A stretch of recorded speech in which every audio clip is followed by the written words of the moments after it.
On the Hour, presented by Indeed.com. I'm Deborah Rodriguez. Hunter Biden begins his day less confident than the one before when he expected his plea deal with the Justice Department to close the case on tax charges and a gun possession claim against him.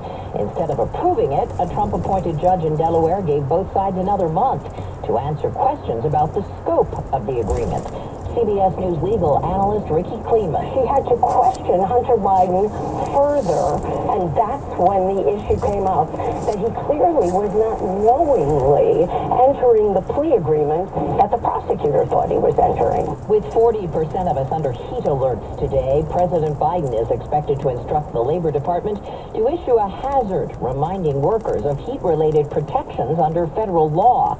NASA climate scientist Allegra Legrand says temperatures are no longer in the normal range. We have memories of when we were kids or even a decade ago when summers felt different. There is some relief in sight. Meteorologist Jordan Steele at the Weather Channel. I do expect to see a change as we work our way into the upcoming weekend, and that's because we've got a much more potent cold front that will actually bring down our temperatures. I'm talking some of us in the 70s by the time we head into Sunday. We'll get a new read on consumer spending when the Commerce Department releases GDP numbers in half an hour.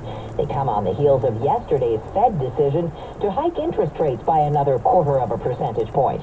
CBS's Chanel Call. It's the 11th increase since March of last year, bringing rates to a range between 5.25 and 5.5%, the highest it's been in 22 years.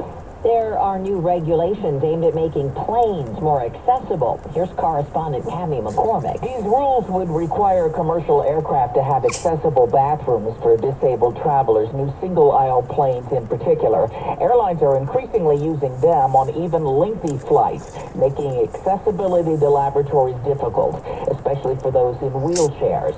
One group pushing for these changes was Paralyzed Veterans of America. Even still, these changes to airlines could be many years away. A wake-up call for the U.S. women's soccer team in its quest for a historic World Cup three-peat.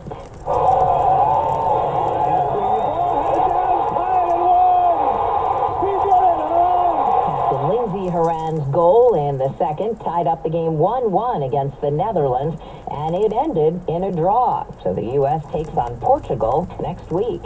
S&P futures are up 30. Dow futures ahead 81. This is CBS News. Well, that's today's news. I didn't hear any good news, did you? I didn't think so. I guess it's all about perspective. The glass is half full. Well, as always, I want to thank you again for coming along with me on these Dash Cam News adventures. You know the drill.